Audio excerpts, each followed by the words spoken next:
Welcome back to 26 North Halsted, talking with Amara Enyia about all things politics, locally and nationally. Tell me about Civic Lab and the Chicago is Not Broke book project. So this is an exciting project that I'm working on with Tom Tresser, who is actually the founder of the Civic Lab, and he also spearheaded the TIF Illumination Project, which was an effort to illuminate TIFs to the general public, show them how their money is being spent, what TIFs are, and how they can be used for the community. This is tax increment funding. Exactly. It's part of. If you can explain it in a nutshell, it's kind of complex, but have you gleaned it into a?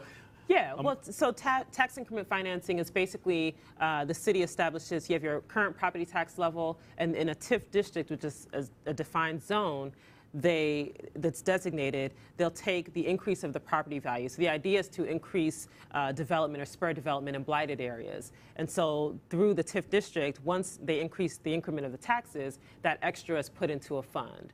And so that's what a TIF district is. Now the question has always been, how are the TIFs used? Are they used for the benefit of neighborhoods? Are they used in blighted areas?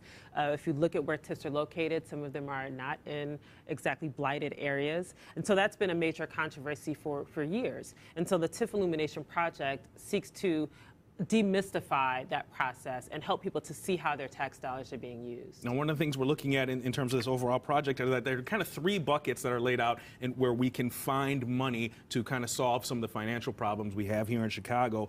Money we did not have to spend is one of the big ones there. That's graft, corruption, and all these problems. How do you even begin to sort through that?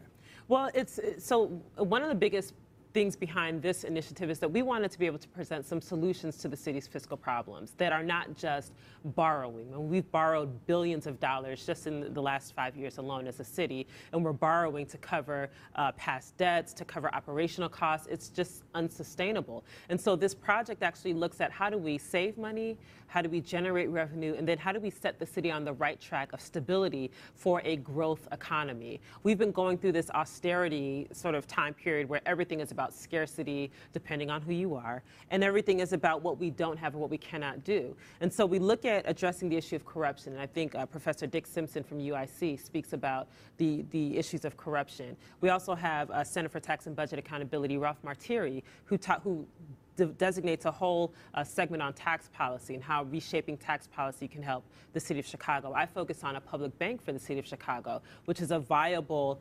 alternative to using private banks, Wall Street banks, where, for example, if the city was estimated to spend $7 billion on infrastructure improvements within the mayor's first term and into his second term. Well, typically, interest on infrastructure projects is 35 to 40% above the original cost of the project. So you can imagine how many billions of dollars we're spending just on interest alone to major banks.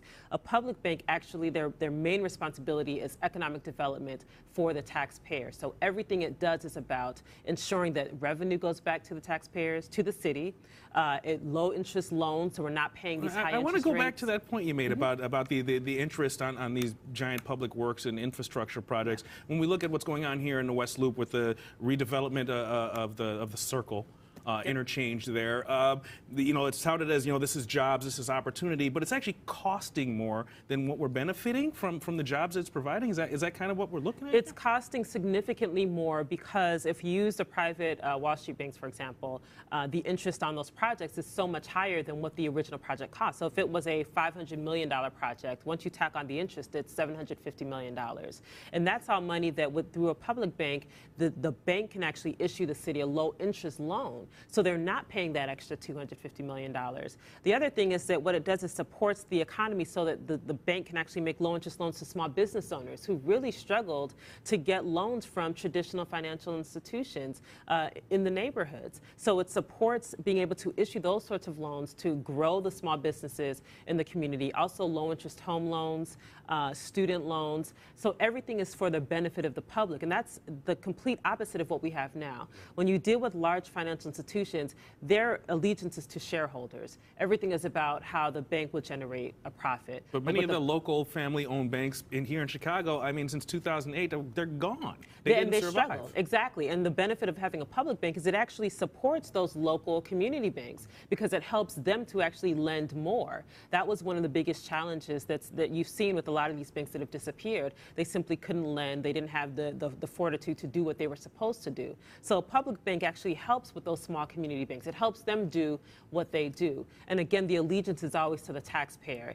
It cuts down the waste that we're paying. It allows for the city to really do economic development the way that it is supposed to be done at a premium cost that's not going to burden us, and it doesn't require us borrowing billions of dollars, which is what we've been doing. But it also requires it necessitates a robust and energetic public that is doing things and actively engaged in development in the communities in which they live, which, I don't know, we have a lot of transient communities, particularly ones that are economically viable, where people just don't stay. They're not invested. The people who just moved into the West Loop here, they're not invested. These Google employees that just moved over here in the West Loop, they're not going to stay in the West Loop. They're going to move on to other things. You're talking about in the neighborhoods where people are going to stay there for 20, 30 years. They don't have anything.